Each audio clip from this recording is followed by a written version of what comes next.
इस कार्यक्रम के पुण्यार्जक हैं श्री विनोद कुमार जैन मिलेनियम, श्रीमती नीता जैन, समस्त गुरु भक्त परिवार, फिरोजाबाद। वियान फिनकैप, समस्त गुरु भक्त परिवार, गांधीनगर, गुजरात। Shrimati Trishala Jain, doctor Monika Jain, doctor Neeraj, Nikhil, Sejal Jain, Paschim Vihar, Delhi.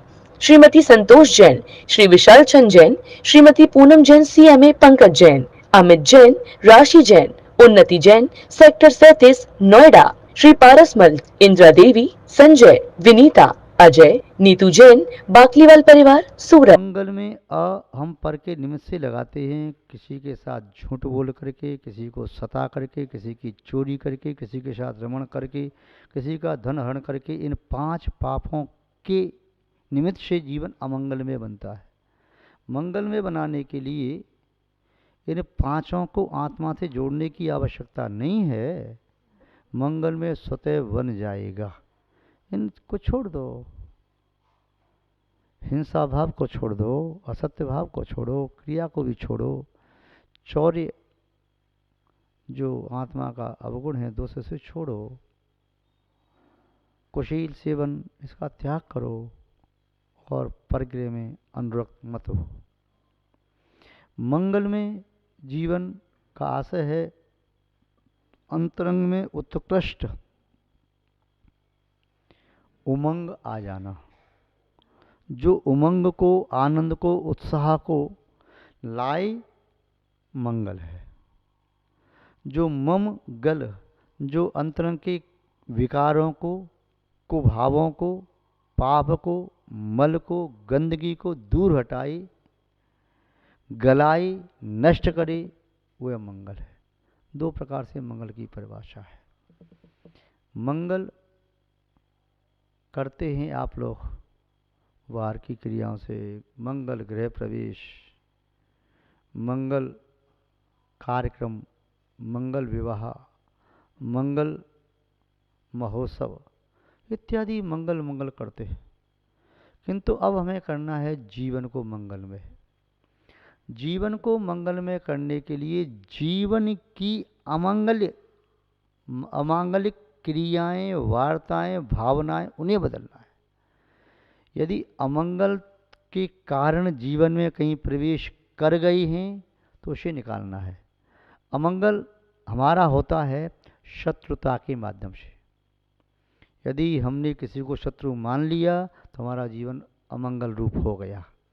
हमने शत्रु को पैदा करना, शत्रु की धारणा हमारी आत्मा में आ जाए कि हमारा शत्रु है तो मान लो हमारा जीवन अमंगल में हो गया।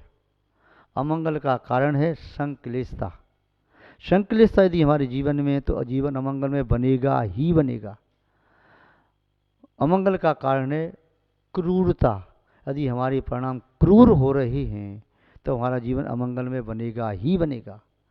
और अमंगल का कारण है राग और द्वेष। यदि हमारे जीवन में है तो हमारा जीवन अमंगल में बनेगा ही बनेगा।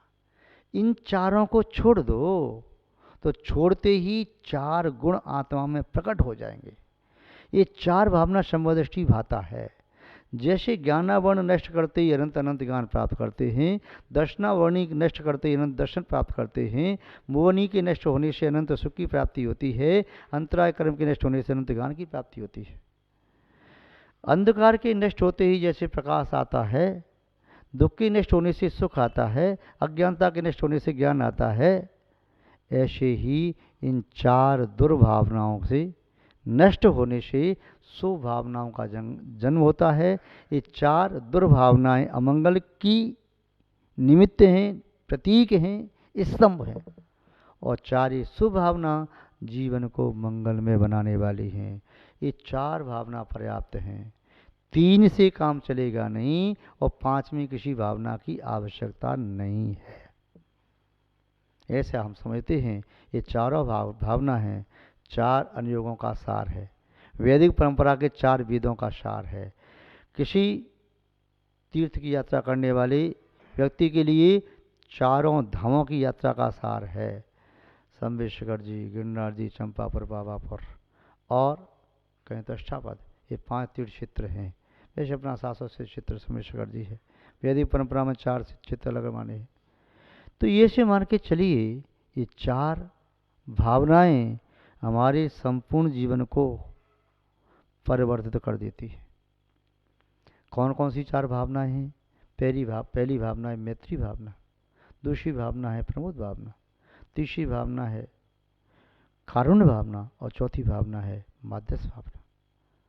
हम ऐसा भी समझ सकते हैं मैत्री भावना की आवश्यकता सबसे पहले बचपन से होती है।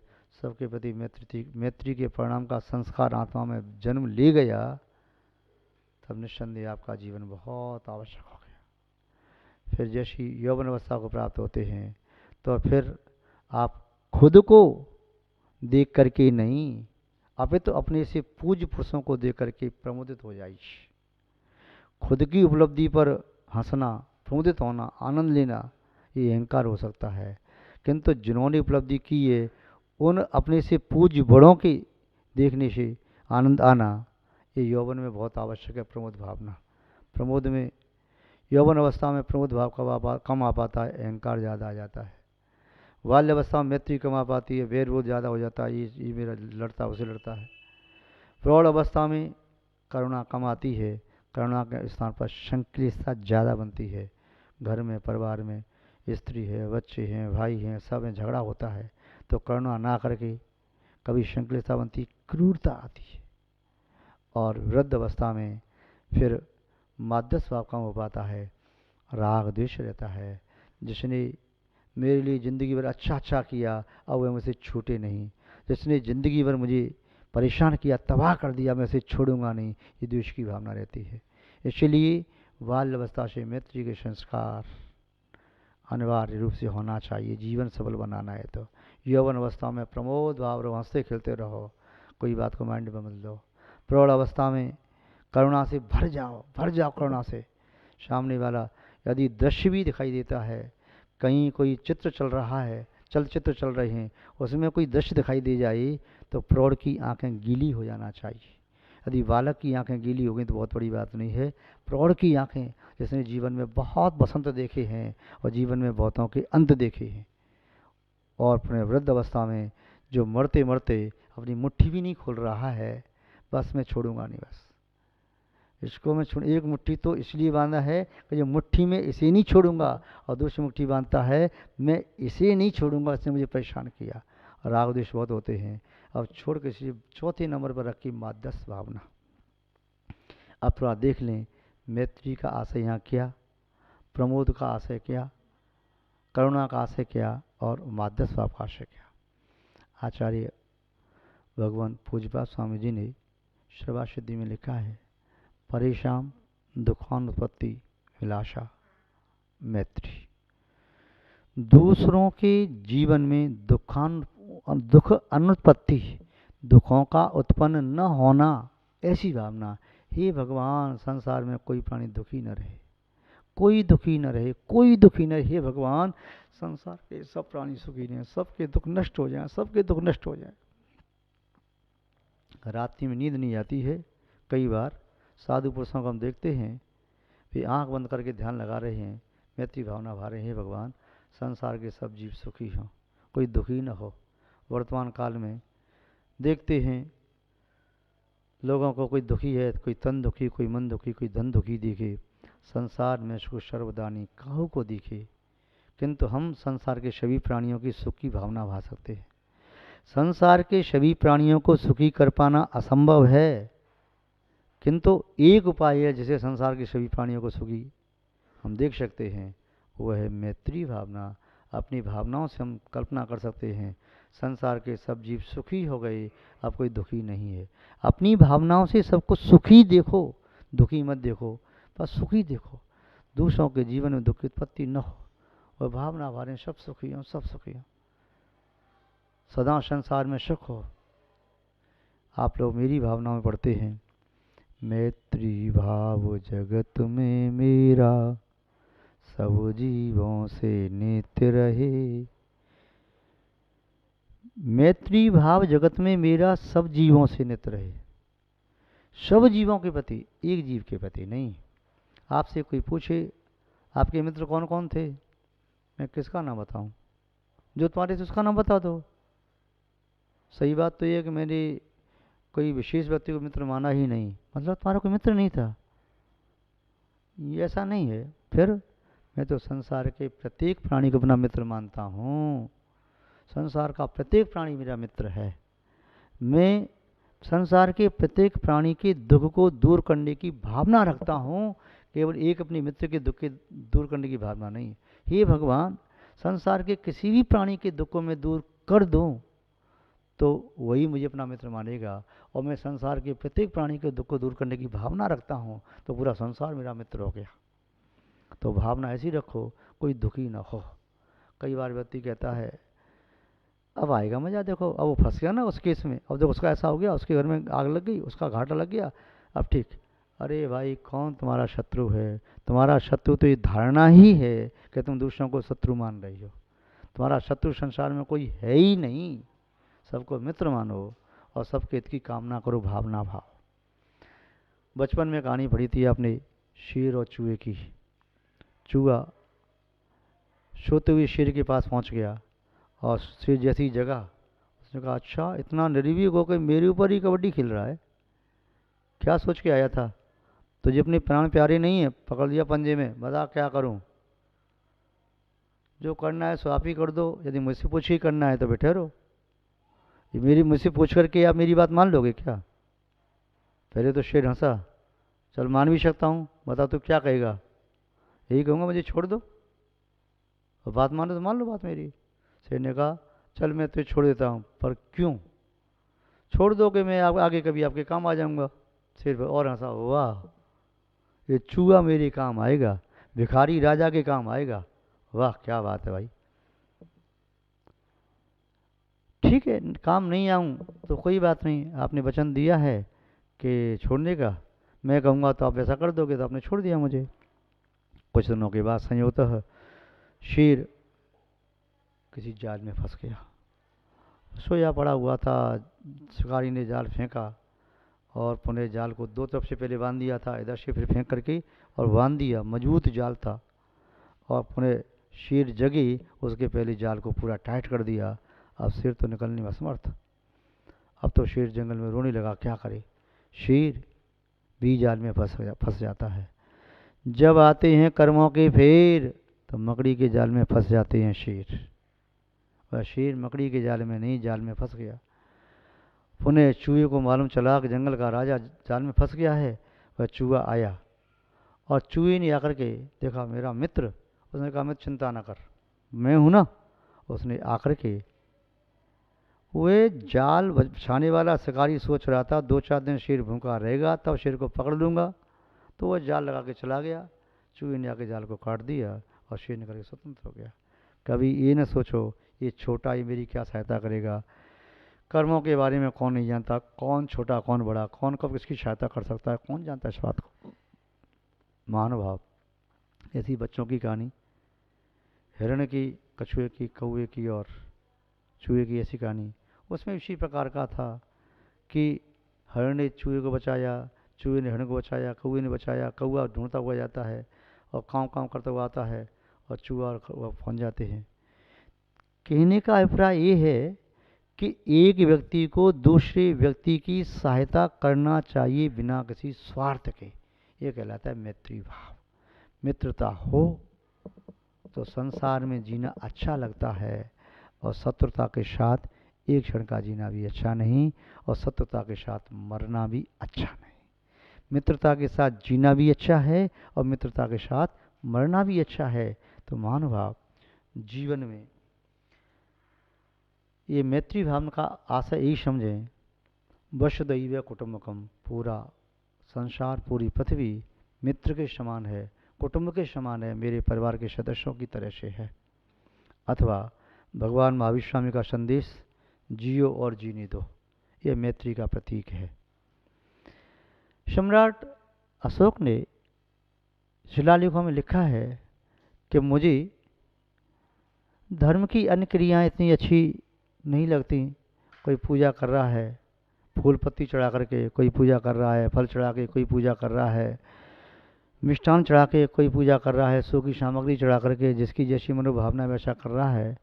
किंतु मैं तो ऐसा मानता हूँ कि जो मैत्री भावना है जो जियो व जीने दो का संदेश है, ये मेरे अंतरंग को छू गया। संसार में इससे बड़ा धर्म कुछ और है ही नहीं। महानुभाव। इसके उपरांत आता है प्रमोद भावना। प्रमोद भावना का अर्थ होता है गुड़ीजनों को देख करके आनंद, चेहरे पर प्रसन्नता आ जाए, चेहरे पर ऐसी चमक आ जाए, किसी गुड़ीजनों को देख के, धर्मात्मा को देख करके, किसी सज्जन पुरुष को देख करके, तब वे निस्संदेह समझना चाहिए ये प्रमोद भावना से युक्त है। गुड़ीजनों को देख हृदय में मेरी प्रेम उमड़ आवे। अंदर से प्रेम उमड़ता है, अंदर से उमड़ता है।